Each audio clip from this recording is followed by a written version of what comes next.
તમે સાંસદે આક્ષેપો કર્યા છે કે તમે કેટલીક ડિટેલ માંગો છો પૈસાની ને ખર્ચાની, એના આધારે પછી તોડપાડી થાય છે, એ પ્રકારના આક્ષેપો થયા. આજે સૌપ્રથમ તો આજની પ્રેસ વાર્તામાં ઉપસ્થિત તમામ મીડિયા મિત્રોનું હાર્દિક સ્વાગત કરું છું. આજે તમે જોયું હશે કે દિન 15 પહેલા આદિજાતિ વિદ્યાર્થીઓ ઉચ્ચ અભ્યાસ કરે એમને પોસ્ટ મેટ્રિક શિષ્યવૃત્તિ મળતી હતી, તે છેલ્લા 2 વર્ષથી ગ્રાન્ટ ન હોવાનું કારણ દર્શાવીને આજે વિદ્યાર્થીઓને આપવામાં આવી નથી. એ જ પ્રકારે આદિવાસી વિસ્તારોમાં અતિ કુપોષણથી પીડાતા બાળકોની ગ્રાન્ટ પણ આજે સરકાર પાસે નથી. છેલ્લા ઘણા સમયથી એનું બજેટ પણ સરકાર અમારી ગ્રાન્ટ હજુ આવી નથી એવા એમના અધિકારીઓ જણાવે છે. એ જ પ્રકારે સિકલ સેલ ઇનેમિયાથી પીડાતા આદિજાતિ વિસ્તારના લોકો માટે એક સબસિડીની યોજના હતી, એમાં પણ છેલ્લા માર્ચથી આજ દિન સુધી કોઈને પણ એ સહાય ચૂકવવામાં આવી નથી અને જણાવવામાં આવે છે કે ગ્રાન્ટ નથી. આશ્રમ શાળાઓમાં ભણતા આદિજાતિના વિદ્યાર્થીઓ માટે પણ આદિજાતિ સંચાલિત આશ્રમ શાળાઓમાં આજે ફૂડ બિલો ઘણા મહિનાઓથી મંજૂર થયા નથી. આંગણવાડી વર્કરો અને બાળકોને ખવડાવવાના પૌષ્ટિક આહાર, ફ્રૂટ અને ગરમ નાસ્તાના બિલો પણ 3-4 મહિનાથી આદિજાતિ વિસ્તારોમાં પેન્ડિંગ છે. સરકાર દ્વારા જણાવવામાં આવ્યું છે કે ગ્રાન્ટ નથી, આવશે ત્યારે અમે એ બિલો ચૂકવણા કરીશું. ત્યારે સવાલ એ થાય છે કે ગત જિલ્લા સંકલન એવં ફરિયાદ નિવારણ સમિતિની 29/11/2025 ના રોજ એક અમારી બેઠક હતી. એમાં મેં એક કાર્યક્રમને લઈને, જે મારા મત વિસ્તાર ડેડિયાપાડામાં માનનીય વડાપ્રધાનશ્રીની અધ્યક્ષતામાં એક કાર્યક્રમ થયો, એ સરકારી કાર્યક્રમના ખર્ચા માટે મેં કીધું કે ભાઈ આ કાર્યક્રમમાં કયા વિભાગ દ્વારા કેટલો ખર્ચો કયા સદરમાં કરવામાં આવ્યો છે.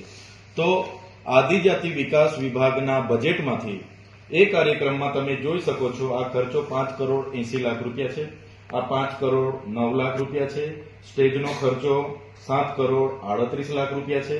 એ જ પ્રકારે બીજા પણ ખર્ચા એમણે કરેલા છે. આ અધિકારીઓ એટલે કે જિલ્લા સંકલનમાં મને આપેલી આખી માહિતી છે. આ તમે સ્ટેજનો તમે જોઈ લીધું, 7,75,00,000 રૂપિયા. વીવીઆઈપી મંડપનો ખર્ચો, ડેકોરેટનો ખર્ચો કેટલો છે? 5,87,00,000 રૂપિયા. એ જ પ્રકારે નાના મોટા ઘણા ખર્ચાઓ, આ 3,96,00,000 રૂપિયા. આ એ જ પ્રકારે તમે જોયું હશે કે ભાઈ પાર્કિંગ માટે તો 3,61,00,000 રૂપિયા. એ જ રીતે તમે એમ્બ્યુલન્સના ડીઝલ માટે તમે 16,00,000 રૂપિયા, 16,39,000 રૂપિયા. એ જ રીતના ટ્રોલીમાં જે ટોયલેટો લાવવામાં આવ્યા એના માટે 2,40,00,000 રૂપિયા. એ જ પ્રકારે આમંત્રિત મહેમાનો માટે બસની સુવિધા કરવામાં આવી, 1,11,00,000 રૂપિયા. એ જ પ્રકારે પીવાના પાણીનો ખર્ચો 51,96,760 રૂપિયા. એ જ પ્રકારે સ્ટેજનો ખર્ચો થઈ ગયો, મંડપનો ખર્ચો થઈ ગયો, અને ડોમનો ખર્ચો પાછો અલગ, એ પાછો 2,06,00,000 રૂપિયા. સાથે ચા નાસ્તા ફૂડ બિલ 2 કરોડ રૂપિયા. સાથે બીજું પાર્કિંગ જે માર્ગ મકાન પંચાયત દ્વારા કરવામાં આવ્યું એના પાછા 2,51,00,000 રૂપિયા. અને તમે જોયું હશે કે ભાઈ આ પાણી પુરવઠામાં, અહીંયા એમણે પાણી પુરવઠાનો ખર્ચો આમાં 57,00,000 રૂપિયા જેવો બતાવ્યો છે. પછી એક રિસોર્ટ છે, ત્યાં દરેક રિસોર્ટના પોતપોતાના અલગ અલગ બિલો છે. ત્યાં એક રિસોર્ટ છે, એ રિસોર્ટને ચૂકવ્યા 18,00,000 રૂપિયા.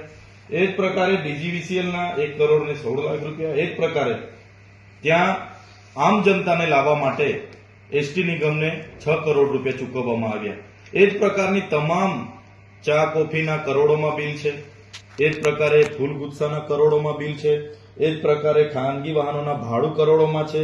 એ જ પ્રકારે વીવીઆઈપી માટે હાઈટી નો બિલો એ લોકોએ કરોડોમાં મૂક્યા છે. રાત્રિ રોકાણોના બિલો એ લોકોએ કરોડોમાં મૂક્યા છે.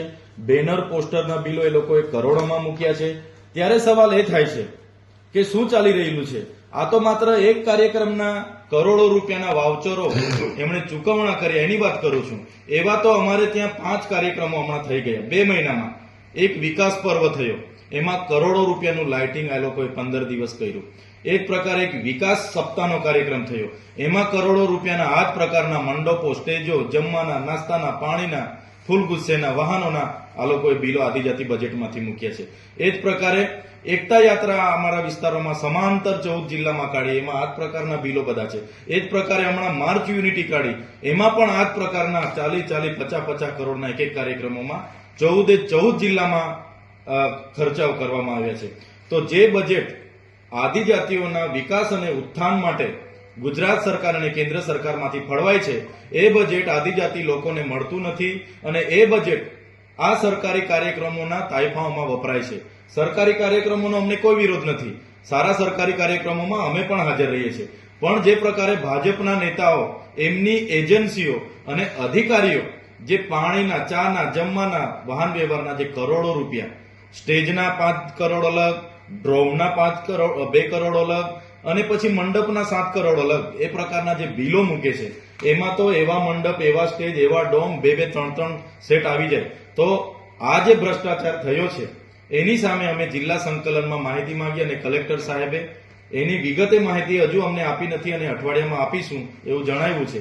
ત્યારે ત્યાંના સાંસદને જે એમણે આ બધું બેસીને અધિકારીઓ પર બિલો અને વાઉચરો મુકાવ્યા છે, એવા ત્યાંના સાંસદ અને એમની એજન્સીઓના પેટમાં તેલ રેડાયું છે અને એમના સાંસદે ગઈકાલે અમારા પર આક્ષેપો કર્યા છે.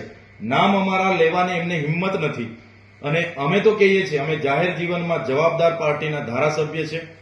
અગર તમે અમારા પર આક્ષેપ કરો છો, તમે પોતે સાંસદ તરીકે કરો છો, તો તમારી પાસે પૂરતા પુરાવા હોવા જોઈએ. અગર તમારી પાસે પૂરતા પુરાવા નથી તો તમે આનો ખુલાસો આપો, નહીં તો અમે તમારા પર માનહાનિનો કેસ કરીશું અને અમે માનીશું કે તમે અમારા નામથી તમને ખૂબ જ તકલીફ છે અને તમે માનસિક વિકૃતિના ભોગ બનેલા છો. અવારનવાર આવા નિવેદનો કરો છો. થોડા દિવસ પહેલા તમે નિવેદન કર્યું હતું કે ચૈતર વસાવા અને દર્શનાબેન દેશમુખ બંને એકબીજાને સમાંતર સપોર્ટ કરે છે અને આ કામ કરે છે. એમણે બીજું નિવેદન એવું કીધું હતું કે ચૈતરભાઈ વસાવા અને જિગ્નેશભાઈ મેવાણી એ પાલતુ કૂતરાઓ છે. ત્રીજું હમણાં એમણે આ નિવેદન કર્યું કે ચૈતરભાઈ વસાવા, એમની ટીમ આખા ટ્રાઇબલ વિસ્તારમાં તોડપાણી કરે છે, આ કરે છે. તો ભાઈ તમે આવા નિવેદનો કરો છો. હમણાં તમે 2 દિવસ પહેલા એવું કીધું કે ચૈતર વસાવાનું આખું ફંડ વિદેશમાંથી આવે છે. તો હું સાંસદને કહેવા માંગુ છું, તમે 7 ટર્મના સાંસદ છો, 30 વર્ષથી ગુજરાતમાં તમારી સરકાર છે, કેન્દ્રમાં તમારી સરકાર છે, પોલીસ તમારી છે, અધિકારીઓ તમારા છે. તમારા પર કોઈ પુરાવા હોય તો અમારા પર કાર્યવાહી કરાવો અને તમારા પર પુરાવા નહીં હશે તો અમે ટૂંક સમયમાં તમારા પર કાર્યવાહી કરવાના છે. અને તમે માનસિક મોનોરોગના બીમાર છો એવું અમને લાગે છે અને જો તમે પુરાવા નહીં રજૂ કરશો તો અમે માનીશું કે તમે મનોવિકૃતિથી પીડાવ છો, તમારે મનોચિકિત્સકની સારવાર લેવાની જરૂર છે એવું અમે માનીશું. દારૂના કેસમાં એક ફરિયાદ થઈ છે, એમાં આમ આદમી પાર્ટીના પ્રમુખનો પણ કંઈક વિષય આવી રહ્યો છે, એમાં શું છે? 2 દિવસ પહેલા, અગાઉ 4 દિવસ પહેલા નર્મદા જિલ્લાના પ્રમુખ નિરંજનભાઈ વસાવાએ કેટલાક બુટલેગરોના નામજોગ મીડિયા પ્રેસ વાર્તા કરી હતી અને 2 દિવસ પહેલા એને લઈને રાજપીપળા શહેરમાં આમ આદમી પાર્ટીના જિલ્લા પ્રમુખ નિરંજનભાઈની ગાડીઓને આતરીને એમના પર બુટલેગર દ્વારા જાનલેવા હુમલો થયો. તેની પણ એફઆઈઆર 2 દિવસ પહેલા થઈ છે. ગત રોજ રાત્રે 8:30 વાગે પણ નિરંજનભાઈ ચિત્રોલાની નજીક મયાસી ગામમાં સભા કરીને રિટર્ન આવતા હતા, ત્યારે પણ રાજપીપળાના ભાજપ પ્રેરિત બુટલેગરોએ એમનો ઘેરો ઘાલીને એમના પર પથ્થરમારો અને જીવલેણ હથિયારોથી હુમલા કર્યા છે, જેને અમે સખત શબ્દોમાં વખોડી કાઢીએ છીએ. આ ગાંધી અને સરદારના ગુજરાતમાં અમે જ્યારે દારૂ બંધીની અમલવારી થાય એની વાત કરીએ, અમે જ્યારે ડ્રગ્સની સામે લડીએ ત્યારે ભારતીય જનતા પાર્ટી અને એમની પોલીસ બુટલેગરોને, ડ્રગ પેડલરોને ઉશ્કેરે છે, પ્રોત્સાહન આપે છે અને એવા લોકો અમારા નેતાઓ પર હુમલો કરે છે એ અમે ચલાવવાના નથી. અમારી કમિટી આજે ત્યાંના એસપી સાહેબને મળવા જશે, એની યોગ્ય કાર્યવાહી થાય એ અમારી માંગણી છે.